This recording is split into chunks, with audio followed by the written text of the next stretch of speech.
Today's episode is going to be one of my personal experiences while out deer hunting in 2008. But before we get into that story, welcome back to Dark Wilderness. If you've had an encounter that you would like to share on the show, please email me at the link below. And if you like today's story, please gently slap that like button. And next time you're heading off in the woods to go deer hunting, don't forget to slam that subscribe button so you don't miss out on any future content. Now, let's get into today's encounter. I've been receiving a lot of emails lately asking if I've ever had anything creepy happen to me while I've been out hunting or out in the woods. Now, I did do an episode right when I first started this channel about some eyes that me and my cousin saw a couple of years ago, and that we had something follow us through the bush all the way back to our vehicle, more or less. However, that's not the only creepy thing that's ever happened to me while I've been out in the bush. I've been charged by bears twice over the last 4 years.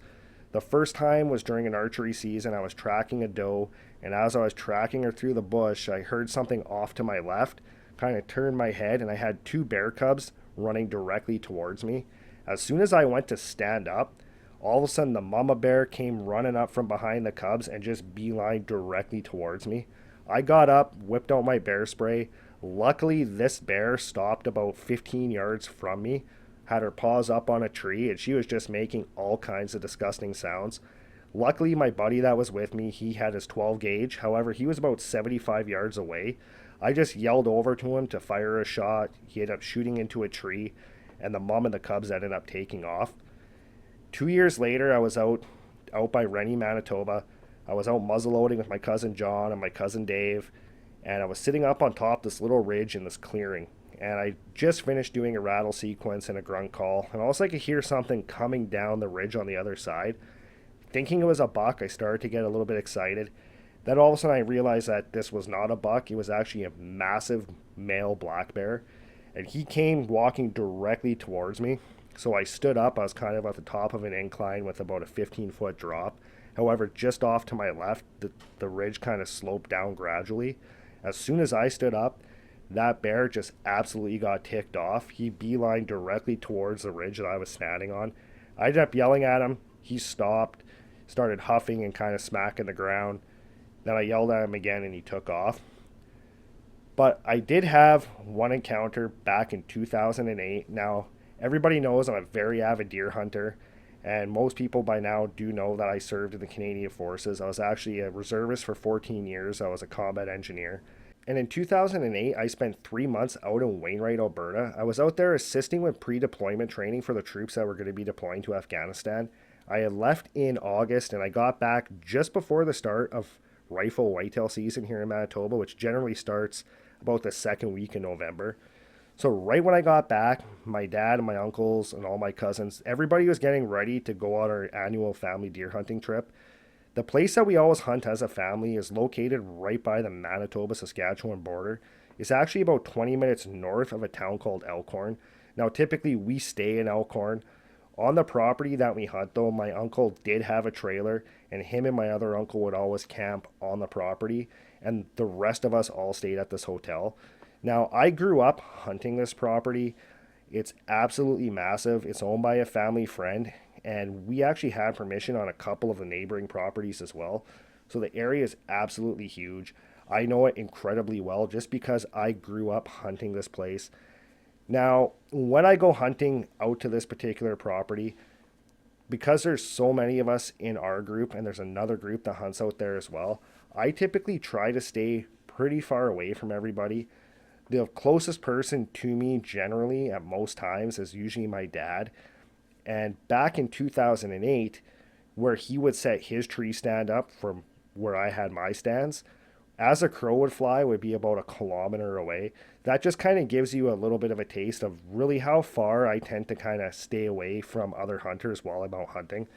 Now, that's just where our tree stands are located. We also usually set up quite a few pop-up blinds. We'll set them up at different parts of the property just to give ourselves more options on places to hunt. That afternoon, though, me and my cousin, we had gone for a walk. We actually walked down this really long cut line. It runs about a half a mile, maybe a little bit more. And then it kind of ends at another cut line that runs north-south. And right where the two cut lines kind of meet, there was this old quad trail that kind of made its way through the woods towards the Assiniboine Valley. And I had never gone in there before, so we took a walk in there and it looked really promising. So I decided that night that's where I was going to go sit. So that night I was sitting on this cut line. My cousin was sitting on the cut line that ran north south, and he was probably about 700 yards away from me. While I was sitting there the entire evening, there was no sounds at all. I did not hear any birds. I didn't see any squirrels. Normally I'll have squirrels barking at me like crazy. I don't know if I draw them in or what, but I always just have tons of squirrels yelling at me all the time. However, I had nothing like that going on that night. Saw no deer or no nothing. I was just sitting there though, just relaxing because of the past 3 months were just absolutely hectic being out in Wainwright. I was just enjoying actually not having to do army stuff for once because it was just absolute hell that 3 months I was gone. So I was sat there, and right before dark, I decided it's about 3, 4 minutes left of legal light. I decided, you know what, that's it. I'm just going to pack up my stuff. So I stood up, and right when I stood up, I was looking directly down this quad trail. And all of a sudden, about 150 yards away, all of a sudden, something really large and dark crossed that cut line. Now, it crossed it on two legs, and it crossed it pretty easily. It was only a couple of steps, and it was across this trail. Now, that trail was actually fairly wide at this point because where I had set up, the trail kind of ran and went into a little bit of a clearing. So it went from only being maybe, 8 feet wide to probably about 15, 16 feet wide. So this thing crossed that wider section of this trail on two legs. When I saw it, I kind of went into a little bit of an army mode, even though I wasn't 100% sure what I had just seen. But as soon as it crossed, I got my weapon up and I actually started walking backwards down the quad trail with my weapon at the high ready. Once I got to a part of the trail where the trail kind of turned, kind of dipped my weapon down, and I just ended up running all the way to that other cut line, linked up with my cousin. Then we ended up walking over towards where my dad's truck was. When we linked up with the rest of the family, I actually told the entire story to one of my family members. And he said never to talk about it. He said, don't ever bring it up. He said, people will just think you're nuts. He himself had actually had a Sasquatch encounter quite a few years prior. He was out fishing and he actually had one come walking out of the bush. Now, what I remember the most about that evening, aside from the fact that something absolutely massive crossed that trail in front of me, was really how I felt in that moment. I would not call it a feeling of dread. It was kind of more of a overwhelming feeling of I need to get out of here and I need to get out of here now. That's what kind of triggered my response with me getting my weapon up and kind of doing a tactical withdrawal out of there. Now, I've never had that exact feeling ever again. Even that time that me and my cousin saw those eyes in the bush, the feeling was different. I've had two bears charge me over the last 4 years. I come across wolves all the time. I actually have zero fear of wolves whatsoever. I've come across cougars. I've actually had two wolves fight right underneath my stand. And I've never had that feeling again. I've had some weird feelings while being out of the bush, but never anything at that level.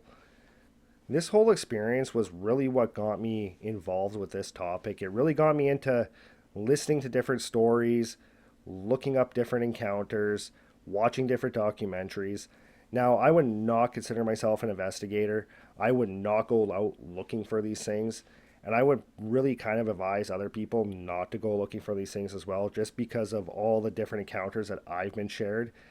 They're not always, the real peaceful type where you just kind of catch a glimpse of one walking across something or just kind of peeking behind a bush.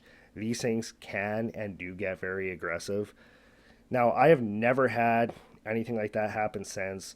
I've never had that exact feeling, and I'm out of the bush all the time.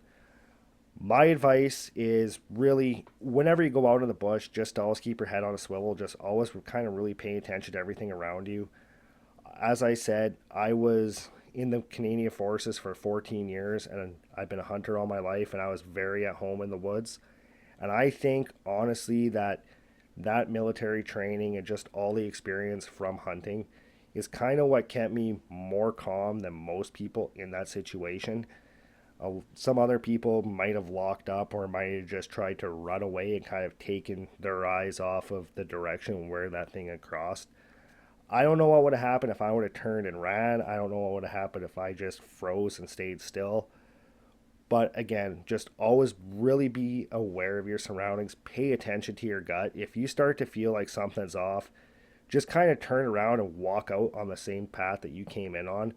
And if you do happen to come across anything, just try not to really provoke it into anything more than what it really needs to be at that time. Well, that's it for today's story. As always, thanks for joining us. And if you have any comments, please leave them in the comments below.